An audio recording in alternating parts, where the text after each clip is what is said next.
President Trump threatening bold new action in the fight over border security. Trump saying he'll shut down the southern border amid new warnings about a wave of immigrants overwhelming the system. The president already cutting foreign aid to 3 Central American countries, Guatemala, Honduras, and El Salvador this weekend. This comes as Border Patrol agents expect to see over 100,000 apprehensions in March alone. That's the highest in over a decade. And the Customs and Border Patrol commissioner saying the situation is at a breaking point and that he's, quote, never seen anything like this before. Homeland Security Secretary Kirstjen Nielsen announcing she is ordering hundreds of additional agents to the border to deal with the problem. This latest potential move by President Trump is igniting fierce debate from both sides. It certainly isn't a bluff. You can take the president seriously. And this president is looking at the metrics. When the president says he's going to close the border, that is a totally unrealistic boast on his part. The Democrats will not give us any additional money to do this. They won't give us any additional people. And importantly, they will not change the law that is acting as this giant magnet for people from South and Central America to come into this country. Well, we're going to do everything we can to stop it. It's totally absurd. What are we supposed to do? You have the Mexican government allowing thousands of people to walk all across Mexico. They provide them buses. They drop them off at the border, and they say, here, United States, deal with this problem. Pete, we got a very serious problem. You have the Secretary of Homeland Security saying, I can't guarantee that I can protect the country. I can't guarantee who's coming in. You have now those Border Patrol guys saying they've never seen anything like it. They're completely overwhelmed. This is like a cry for help. And Washington is actually where the problem could be solved. But they're throwing up their hands. But they're throwing up their hands, including former Obama administration officials like Jay Johnson coming out this weekend saying it is a crisis.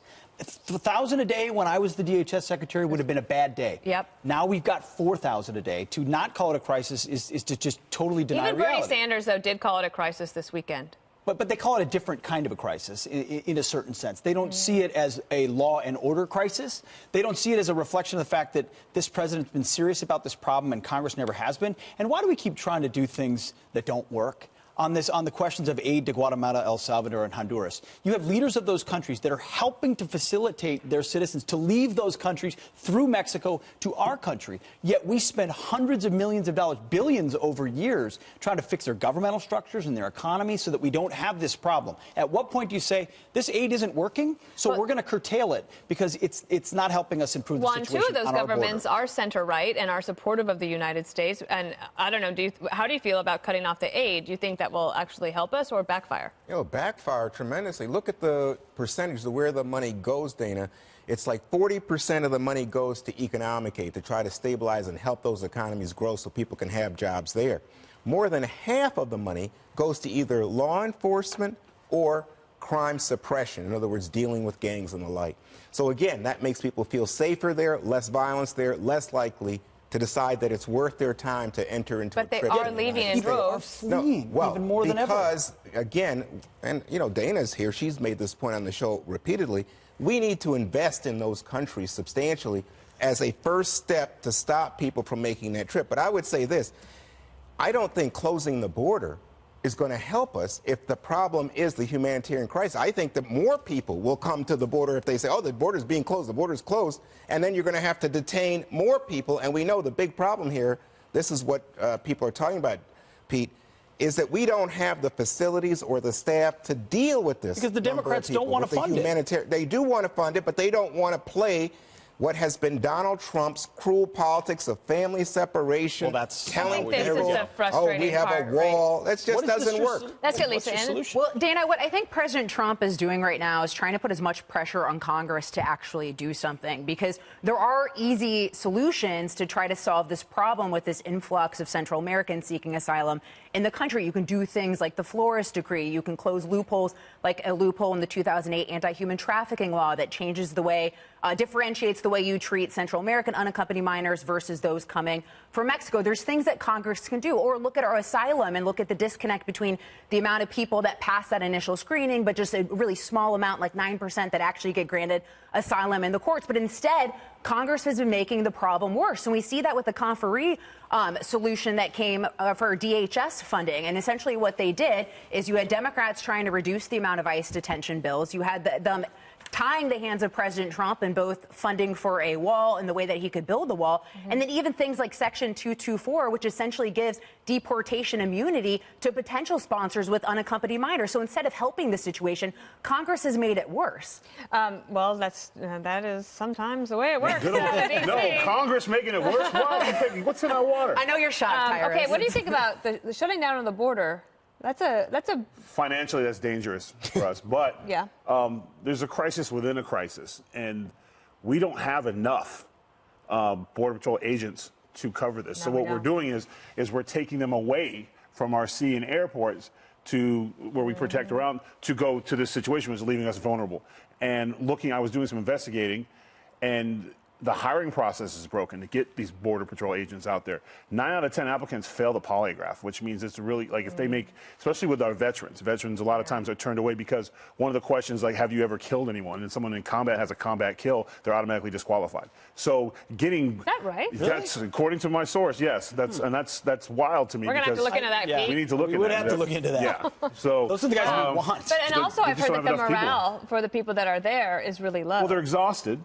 And there's some rumors that the last time during the shutdown they haven't been paid yet, the back hours. So there's a lot of things going on, a crisis within a crisis, and then on top of that, Congress has to do a lot of things. One, they've got to fix those visa loopholes because most of our illegal immigrants are coming over legally. They're just not going back. So that's another big issue. So there's a lot of things going on. And on top of all that, speaking of crisis, while we're dealing with all the stuff on our borders, let's not forget our farmers. Let's not forget those floods. Like, we have a lot of crises right now that we don't need arguing in politics. Yep, and that money is being decisions. Voted on. Yes, we But by the way, just going back to where you started, Tyrus, which was economically, what an impact this is going to have on commerce. Our third largest trading partner is Mexico. But why are we worried about Mexico? Hang on, let me finish. The point is, my focus is on the Americans whose jobs are being taken away through wages. Guess what, Pete? Being driven it's down going to hurt American jobs. It's going to hurt American jobs because people will be put out of work. So you're going to lose in terms of skyrocketing prices on cars, alcohol, produce. People are saying in 3 weeks we're not going to have avocados. Well, it's not. It is a big decision. That's not what would the liberals do without avocado? Without avocados. But this is the frustration. I actually do. That was wrong. But I think this is the frustration of President Trump because people are acknowledging now that there actually is a crisis on the southern border. Jay Johnson, who previously have that served, actually. Do you mind if I interrupt and play that? It. We have the sound from former DHS Secretary Jay Johnson. By anyone's definition, by any measure, right now we have a crisis at our southern border.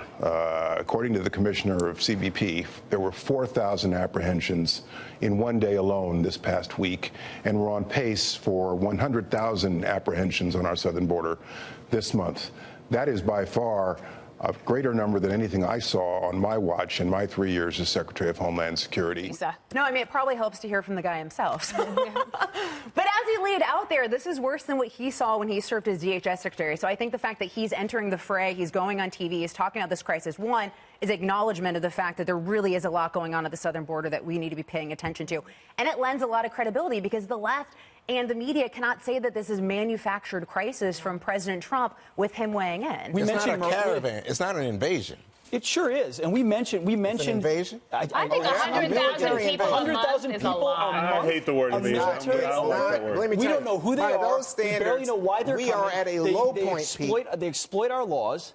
Pete, I don't know who you're talking violence, drug about. violence, human trafficking. Pete, this is the we live in an era of terrorism. This is demonizing. But I'm not demonizing anybody. Come to our country legally. But there's a way, one of the best ways to deal with it would be the asylum. You're saying fine. You're saying fine. Well, that fine's not an answer. Wait a second. Most of these people are families and children applying for asylum. That's legal. And most of them are rejected. Law. Most of them are rejected. Fine, but it's legal to apply. But one of the things that the Congress could fix this by the end of the week, which is the asylum law piece.